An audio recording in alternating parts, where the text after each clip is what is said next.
What's happening, everybody? It's DisThunder from the Fwoosh, and I am back with you today so we can take a look at the Mezco 112 Collective Leatherface from Texas Chainsaw Massacre 1974. This will be a bit of a dark horse candidate figure for me because I'm not really a big horror collector guy.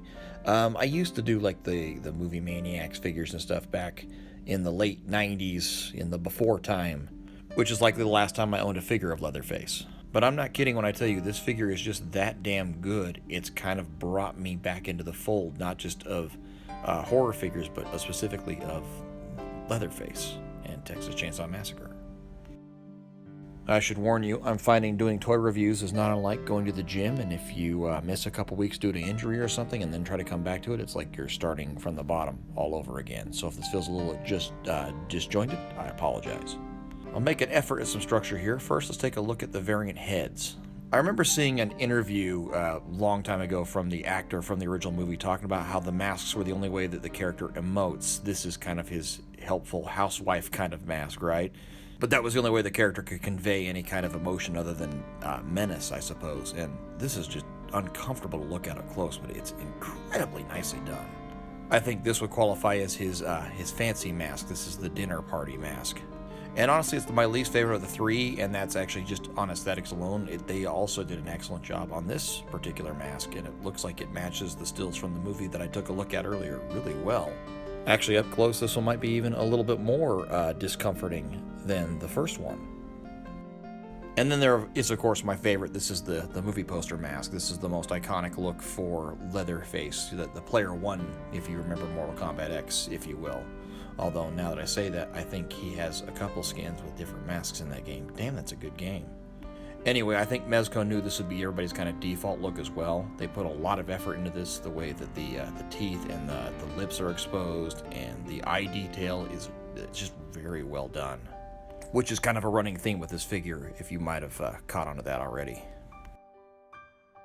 And like the iconic mask, he also has his iconic chainsaw.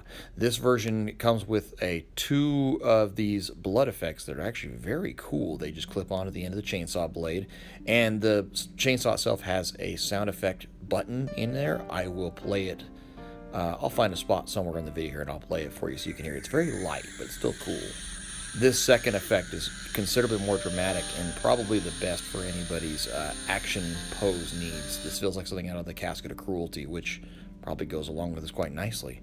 He comes with 2 aprons and a jacket, although I think I'll keep him with just the tan apron for the most part. With the jacket on, I feel like you're halfway to a pretty good Harvey Bullock.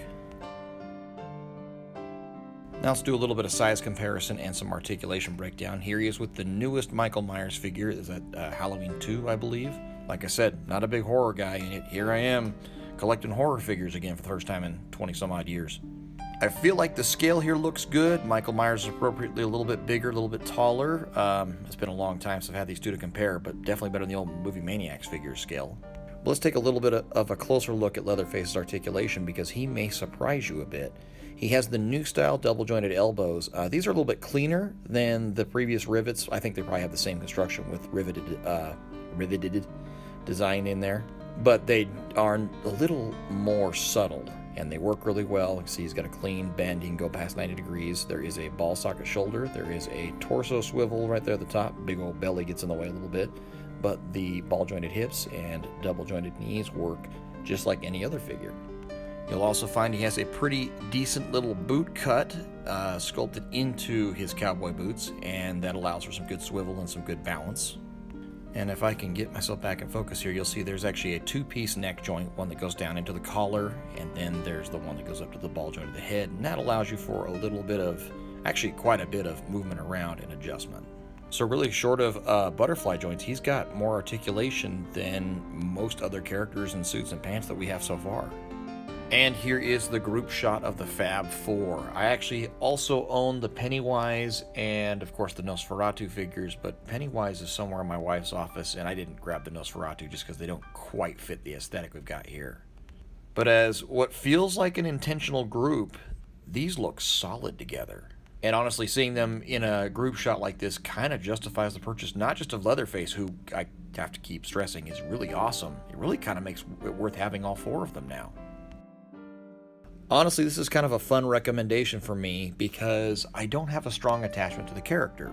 And that's, I can't stress this enough, that's not a knock on Leatherface or the Texas Chainsaw Massacre movies or anything like that. Far from it. I just didn't want to make an 8 or 9 minute review of me waxing intellectual about a subject that I'm not really deeply familiar with. I try to be as genuine and as well informed in my videos as I can, and if I don't know something, I hate faking, so I try not to do that.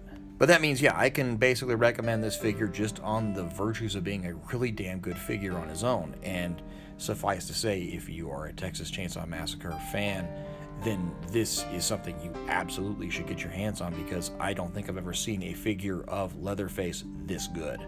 And I don't know that we will again. So where do you go get one? Well, you know, the usual suspects, but you can always check with mezcotoys.com if it's still available or for waitlist. I would not wait around too long, because figures like this only seem to pop up once in a while and then they're gone for good. So I hope you were able to find this informative, at least a little bit, and thank you to Mezco Toys for sending or helping me get one to review, and see if I can't get myself put together and get a little more professional again and do another review here in the near future, so we can talk again soon. See ya.